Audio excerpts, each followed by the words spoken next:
कल्याण Lok Sabha seat पर उद्धव ठाकरे गुट में थोड़ी असमंजस की स्थिति बन गई है। दरअसल उद्धव ठाकरे की तरफ से कल्याण से 2 उम्मीदवारों ने पर्चा भरा है। एक है वैशाली दरेकर तो दूसरे हैं पूर्व महापौर रमेश यादव। असमंजस की स्थिति इसलिए बन गई है क्योंकि उम्मीदवार वैशाली दरेकर और रमेश यादव के नामांकन पत्र जांच प्रक्रिया में मान्य हो गए हैं। आपको बता दें कि पहले उद्धव सेना की उम्मीदवार वैशाली दरेकर ने कल्याण लोकसभा निर्वाचन क्षेत्र से आधिकारिक तौर पर अपना नामांकन पत्र दाखिल किया है, लेकिन ट्विस्ट तब देखने को मिला जब रमेश यादव ने भी चुनावी पर्चा भर दिया।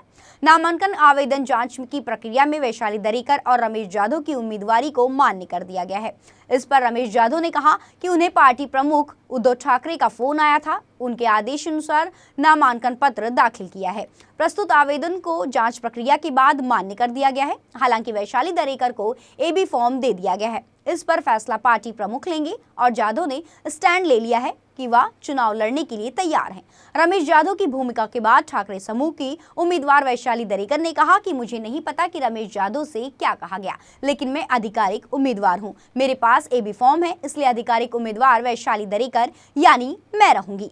उन्होंने कहा कि हर बार प्रत्येक पार्टी द्वारा 2 नामांकन फॉर्म भरे जाते हैं, इसमें कुछ अलग नहीं है। त्याप्रमाणे झालेलं आहे आणि मी आहे उमेदवार शिवसेना उद्धव बाळासाहेब ठाकरे या पक्षाची। त्यामुळे प्रचार आमचा सुरूच आहे, महिना झालेला आहे आणि आजही जोमाने सुरूच राहणार आहे। असू शकेल ना, मला कशी कल्पना त्यांना काय सांगितले ते, परंतु मी अधिकृत उमेदवार आहे एवढंच मी सांगू शकते। हो, अर्थातच एबी फॉर्म माझ्याकडे आहे पक्षाचा, त्यामुळे अधिकृत उमेदवार म्हणून वैशाली दरेकर राणे हीच आहे। कसं एक सांगते मी तुम्हाला की दरवेळेला प्रत्येक पक्षातर्फे एखादा उमेदवार 2 उमेदवार अर्ज भरतात, परंतु ज्या वेळेला तुम्ही बघितलं असेल की उमेदवारी अर्ज भरताना माझ्याबरोबर आदित्य साहेब होते आणि वाजत गाजत सगळेजण म्हणजे त्याच्यामध्ये सगळेजणच हजर होते आणि आम्ही फॉर्म भरलेला आहे। त्याप्रमाणे पक्षाची अधिकृत उमेदवार मीच आहे। अर्थातच सुरुवात झालेली आहे। उद्याच आमच्या अंधारेताईंची सभा आहे अंबरनाथला आणि तशीच 6 तारखेला सभा आहे विटावा कळव्याला।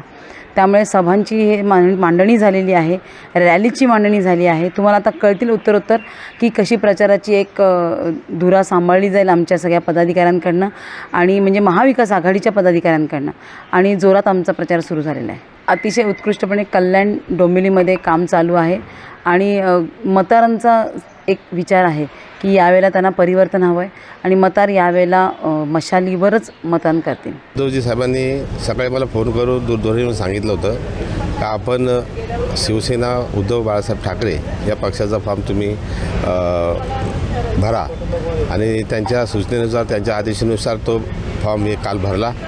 आज वैध अवैधाचं छाननीचं काम होतं आणि या ठिकाणी माझा हा फॉर्म वैध ठरवण्यात आलेला आहे। आज उद्धव साहेबांचा आज जो काय निर्णय होईल पक्षप्रमुखाचा, त्या पक्षप्रमुखाच्या निर्णयानुसार पुढील वाटचाल करण्यात येतं।